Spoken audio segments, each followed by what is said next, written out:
That's better. Hello everyone, my name is Paul Burston. You may know me from such Polari On Sea events as...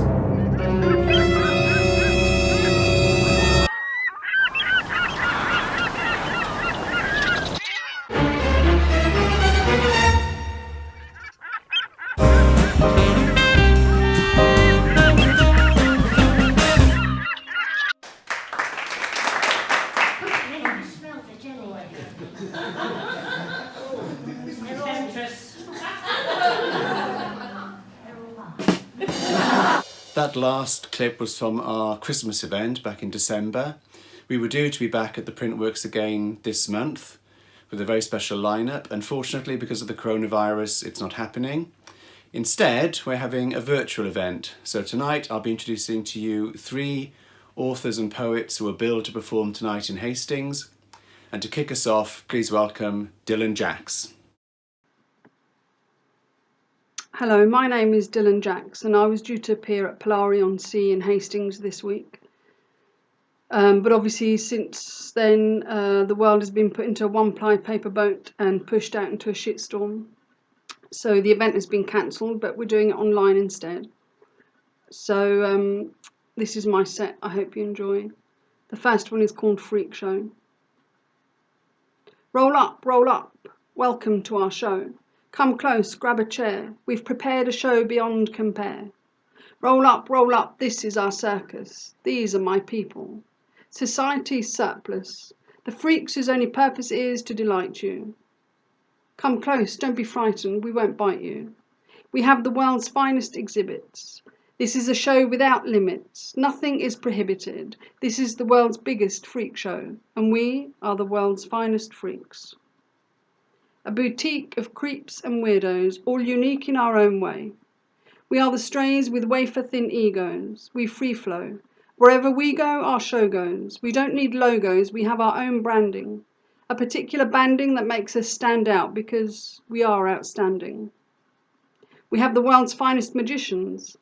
Tradition mixed with incredible sleight of hand. Invisibility on demand. But our vanishing acts are not see-through. We can offer no preview, every show a breakthrough as we take you through the museum of our history, blistered with lists of names that gifted us with the courage of their resistance. Those have become the foundation upon which we have been allowed to build our existence. We are the freaks, the monsters, the bearded showgirls, the songsters that conjure up ogres, the clowns constantly looking over our shoulders. The soldiers having to fight our own love, so entrenched in self-hatred some of us don't make it. We are the doves waiting patiently up the trickster's sleeve for our turn to be set free. Welcome to our circus. Don't be nervous, our wild animals are kept in enclosures. You can pose for photos, the promoters quite like the exposure. Come closer, come see. We are the unclean, the undesirable, the indescribable, the in-between. We are those you prefer to be unseen. We are the teens who tie ropes to trees because those branches are the only outstretched arms some of us see. We are the screaming queens. We are the trapeze artists swinging from the beams, bleeding at the seams, swinging for our dreams, keep swimming upstream. Welcome to this parade of fools. Bejeweled and hell-bent against the rules, the devils and ghouls who'll corrupt your children at school.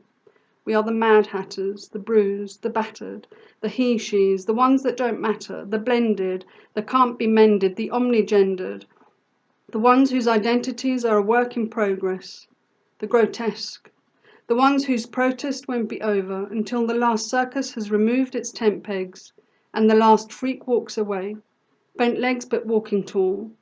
Because we are all we ever needed to be. This is my family, a pride of lions roaring from my chest, kings and queens of our own jungle. This freak show is the best.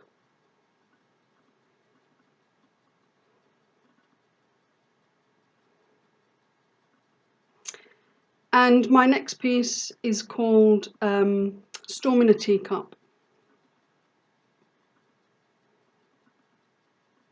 Compose yourself, they said. So I did. Folded my fist into a stiff upper lip, assembled my rage onto a 5-line stave, and penned a lullaby to put these demons to bed. Compose yourself, they said, so I did. Fashioned the strings from all the puppets I've been into a mandolin. Strummed and plucked until my thumbs were fucked. No skin left for you to get under in. It's thundering. I'm wondering, is it a storm in a teacup when it's not your weather or your bones they're plundering? When it's not your song tied to their tongues or your hide stretched on the drums they're beating their rhythm from? I'm composing myself, thawing my frozen self-worth and rebirthing. Notes from the past grafted on skin, hardened by those who told me to hold my song in, told me to keep smiling. But I'm fine, mining my stylus for diamonds, building my choir of sirens, a brass neck to swallow past violence, blow by blow. I'm composing myself. An orchestra pit in the stomach, I've drawn back my bow. I'm first violin. The lyrics in blood, the babe on my wings. I'm done with the silence. This is my hymn. I've composed myself. Thank you very much. Be well.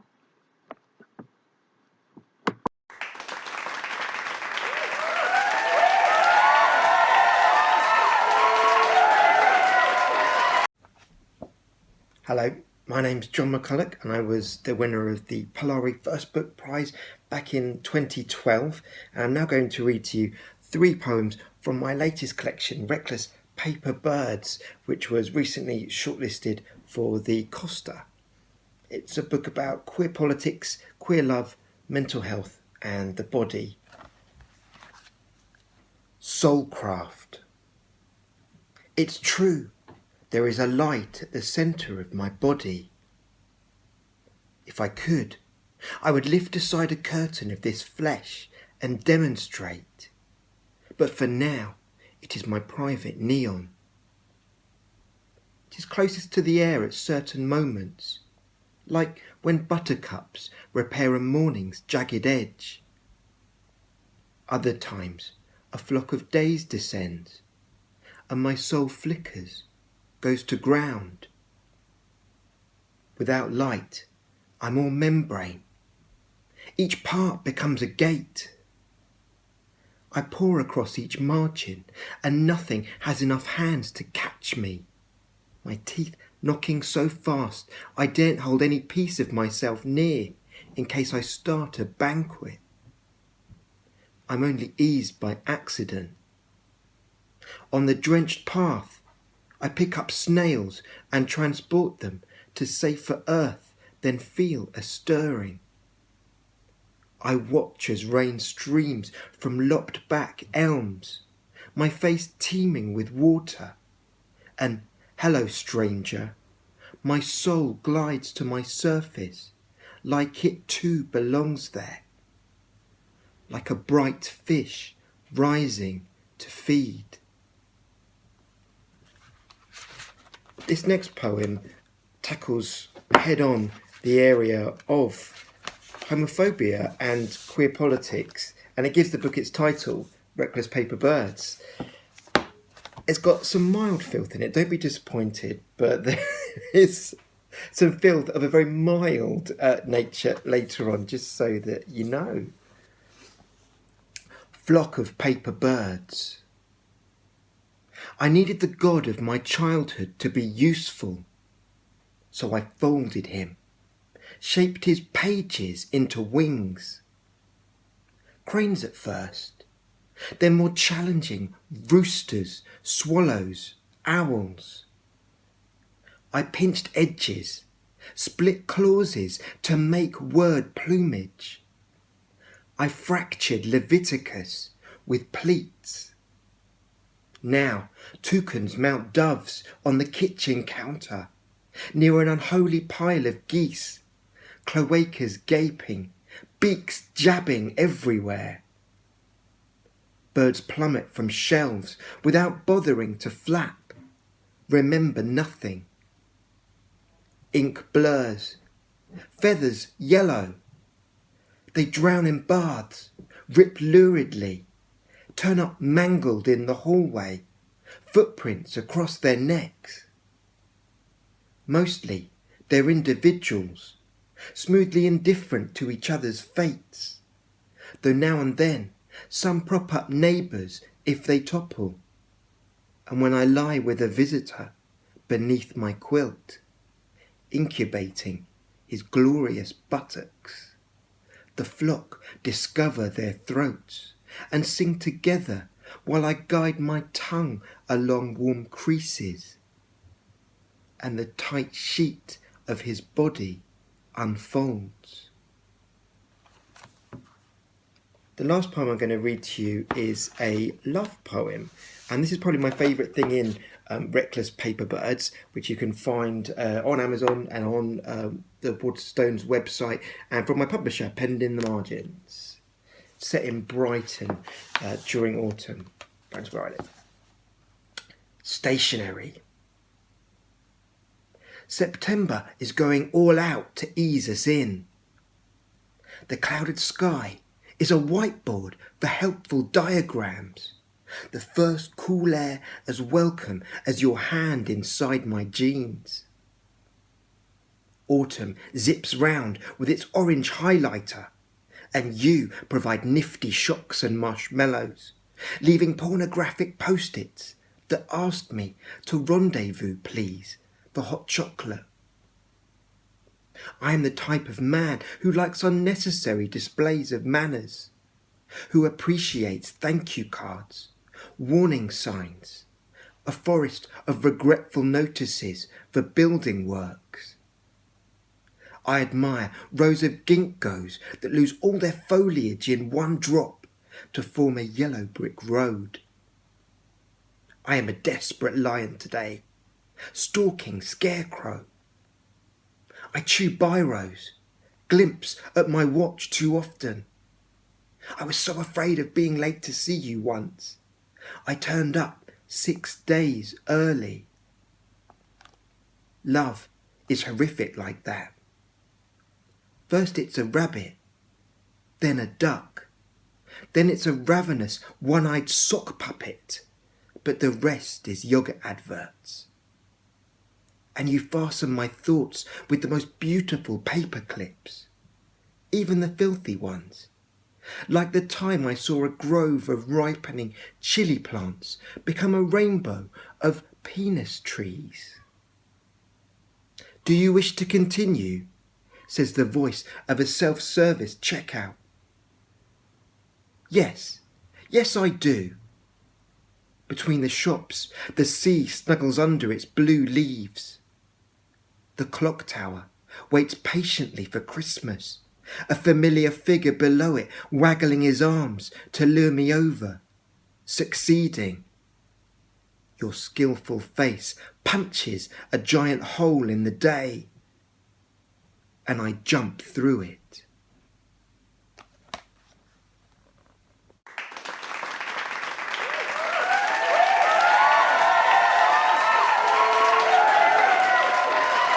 Hello everyone, I'm V.G. Lee. I am the author of 5 novels, 2 short story collections, and I'm actually sitting in my bedroom down in Hastings, and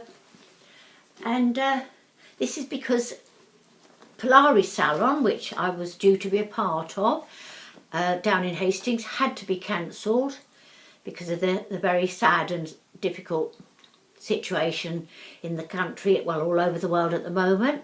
So here I am. So let's just paint a little bit of a picture of my setting. What does it say about me? There's a picture on the wall done by Mary Vassallo, my friend. Cat, she knows I love cats. Then there's cushions on the bed. To be honest, I gathered them from all over the house because another friend, Mrs. Dobson, told me that cushions on the bed were the fashionable option these days. Mind you, there's not a lot of room left for me in the bed, and then I've got a counterpane, crocheted, that I did myself. Not everybody's choice of colours, but they were a Christmas present, and beggars can't be choosers. It keeps me very warm in winter, living as I do on my own. That's rather nice the other day. On Facebook, somebody commented, I don't know why you're still on your own. And that really cheered me up for a few days. I thought, you're not that bad, Val. There's still time. but not much. Anyway, I'm going to read today from Mr. Oliver's Object of Desire. This was my 5th novel, came out a few years ago. At the time, Paul Burston wrote, V.G. Lee writes about men with the same warmth, wit and insight she's known for bringing to her female characters. Mr. Oliver is an absolute joy. I thank Paul very much for those lovely words. And yes, Mr. Oliver is about Mr. Oliver, but that isn't all. There are many female characters in it. And there is Miss Frances, who is a lesbian. Now, this book is set in the 1970s. Mr. Oliver is the manager of a store in London's Oxford Street.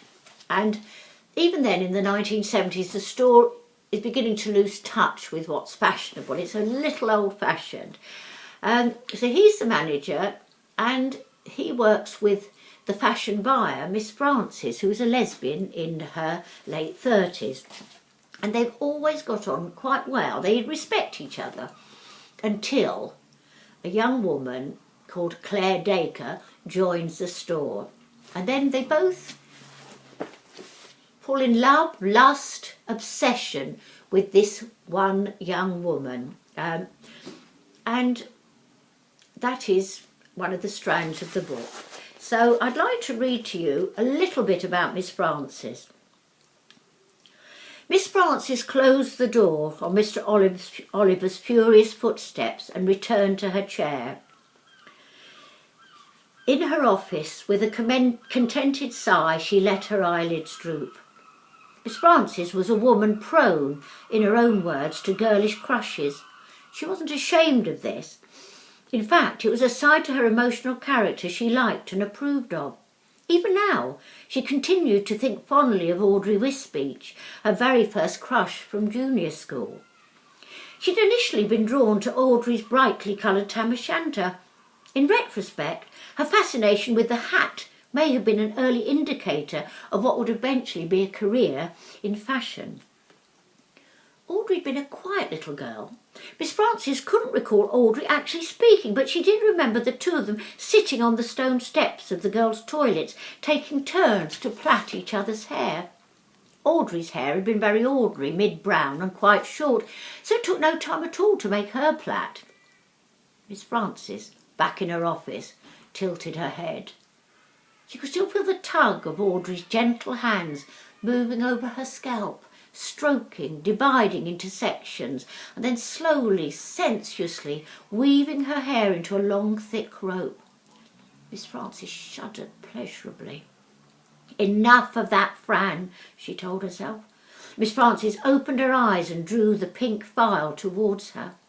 Claire Dacre stared back from a small photograph paper-clipped to a new employment contract. Nothing gentle about that young woman's face, Miss Frances thought. Restlessly, she crossed to the open window and looked out over Hanover Square to the boarded-up building that had once been Daniel Leroux's, a nightclub owned by the female impersonator.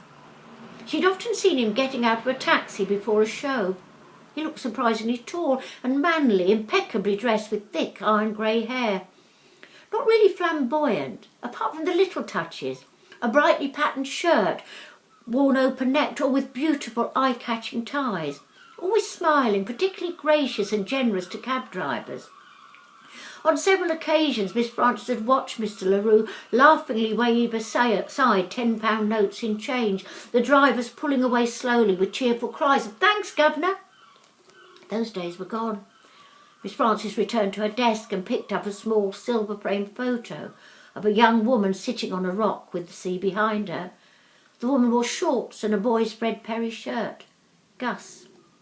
If anyone asked, Miss Frances always replied, "My sister. There's very little sibling resemblance," and she would smile to indicate a private family joke built up over years around sibling resemblances. But they were not sisters. What were we then? Sporadic lovers with very little love involved? Miss Frances wondered. They'd shared a one-bedroom flat in Canonbury. Gus had insisted on single beds. "I don't want anybody imagining that you and I are a couple," she'd said several times at the beginning, and laughed. Quite a cruel laugh. Gus was capable of cruelty, but only with someone who loved her. She remembered Gus taking her to the Gateways Club in Chelsea for her 27th birthday. "Wear a dress," Gus said. "But I never wear dresses. What about ski pants and a satin shirt?" "Wear a dress." Miss Frances bought a dress, sleeveless, fitted in silver grey shantung silk. "Oh, you'll knock 'em dead in that," Gus said.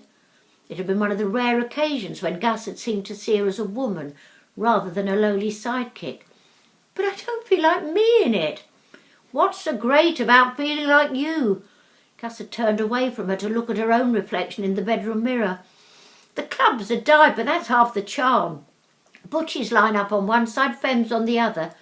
Some of the women feel intimidated, they don't like being stared at. But me, I want all the attention I can get." Gus chose a lime green dress with a cowl neckline. It was a style nobody wore anymore, that's what Miss Frances had privately thought, until she visited the gates.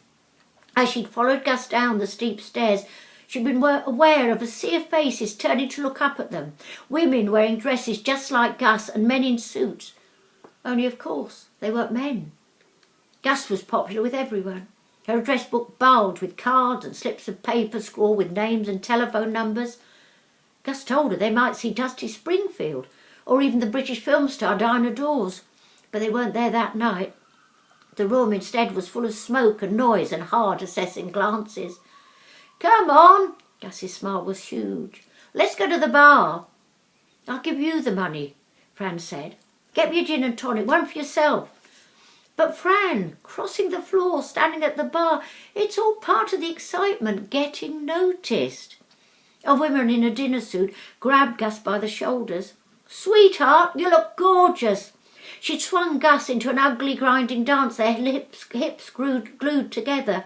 Over her partner's shoulder, Gus made a face at her. "What can I do?" As if she was helpless. Gus was never helpless. How Miss Frances had hated that evening. She returned the frame to her desk.